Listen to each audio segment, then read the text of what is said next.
Our poem for today, Love Number 3, is the final poem in an important work by the metaphysical poet George Herbert, who briefly overlaps Shakespeare's time. As you can see, Shakespeare was writing around 1600, and George Herbert's life intersected with that time period.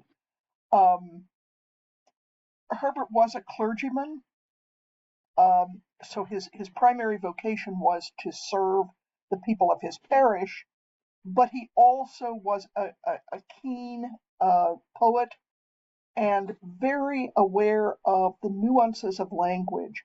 And so in his poetry, we see him trying to imagine what God would say to people, and um, and taking scriptural passages, or in the case of this book called The Temple, which consists of a number of various poems. Many of the poems describe the items that you would find in his church at this time. For example, this first poem, The Altar, is in fact shaped verse.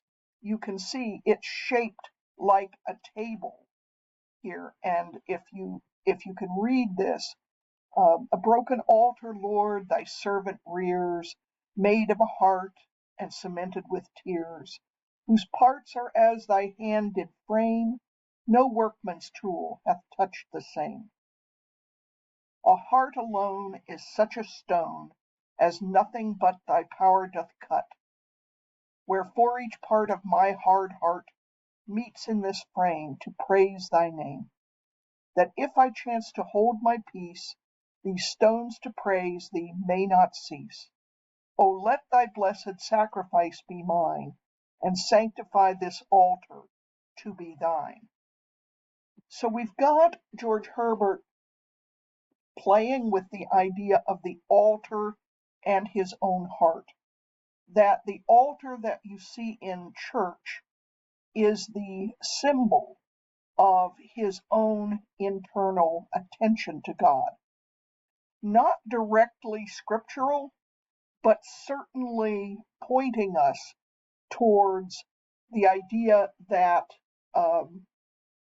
my heart must be attuned to God, just as the altar table, the place where the service is offered in a church, must be um, must be clean and presentable.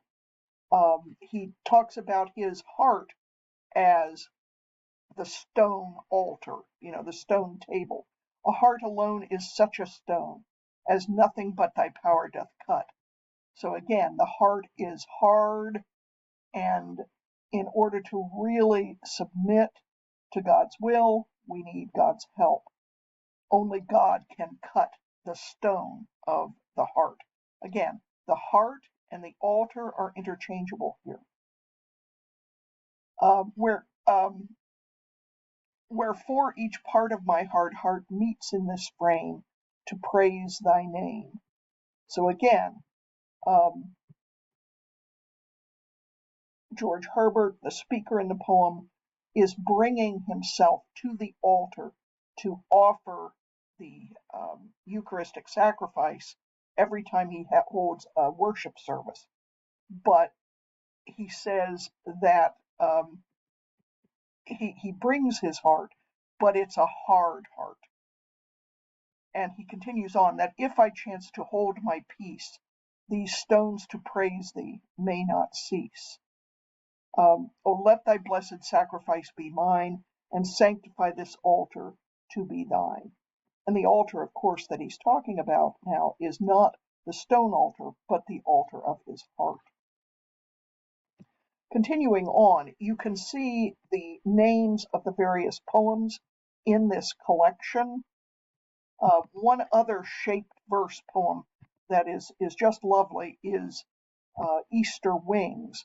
And as you can see, it's in the form of a sideways butterfly if you look to the side.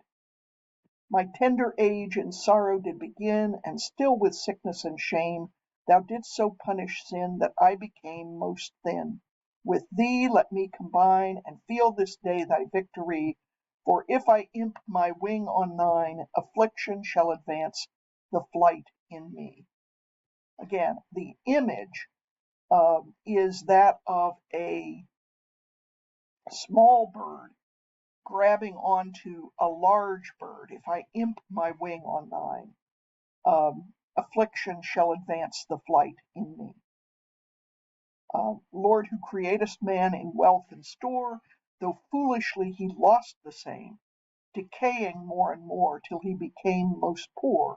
With thee, O let me rise as larks harmoniously, and sing this day thy victories, then shall the fall further the flight in me. And you can see the alliteration there. Then shall the fall, the evil that was done by Adam's sin, further the flight in me. So the idea is that even Adam's fall, the occurrence of original sin, will further the flight in me, will bring the soul to God, even though it was originally sinful. So again, very quick overview of the poem. Much more could be said about it, but you can see, the Holy Communion, um, the Temper, Whit Sunday, which is another way of talking about Pentecost, church music, church monuments, church lock and key, church floor, the windows, Trinity Sunday. He's written poems about all aspects of the church, and then he talks about various virtues, hope, providence, gratefulness, peace, confession, lots and lots of uh, uh, religious topics covered here. But we come down finally to the final poem, Love 3, which is our text for today. Love bade me welcome, yet my soul drew back, guilty of dust and sin. But quick-eyed love, observing me grow slack from my first entrance in, drew nearer to me, sweetly questioning if I lacked anything. Okay, so who is love? Love bade me welcome, yet my soul drew back. Why didn't George Herbert just say Jesus bade me welcome or God bade me welcome? Instead, he personifies love, and we know it's God or Jesus. It's someone making us, inviting us in. Um, and why? But why wouldn't you come in if somebody is inviting you in? Love bade me welcome, yet my soul drew back. Why did it draw back?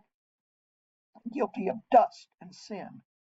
But quick-eyed love, observing me grow slack from my first entrance in, drew nearer to me, sweetly questioning if I lacked anything.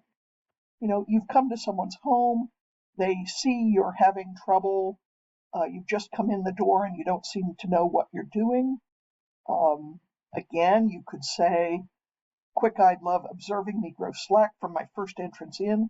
We talk about first fervor in religious circles. Maybe you are at first very, very secure in your faith, very strong in your faith, and then worldly cares start to come in. You start to have doubts, you start to just pull away, you're just not as engaged in spiritual things as you were to start with. And that's the point at which love comes and says, do you lack anything? A guest, I answered, worthy to be here. So again, there are no quotation marks here. Those were not commonly used at this time of the poem's composition. But love said, you shall be he, worthy to be here. I, the unkind, ungrateful, ah, my dear, I cannot look on thee. That's the sinner speaking to God. Love took my hand and smiling did reply, who made the eyes but I? And there we know that love is our creator. Who made the eyes but I? Truth, Lord, but I have marred them. Let my shame go where it doth deserve. And know you not, says love, who bore the blame? And the speaker goes back to say, my dear, then I will serve, says the sinner. You must sit down, says love, and taste my meat. So I did sit and eat. And again, understand in this time, in the 17th century, meat means the meal that you are eating, not necessarily flesh. Taste my meat, taste this meal I have prepared.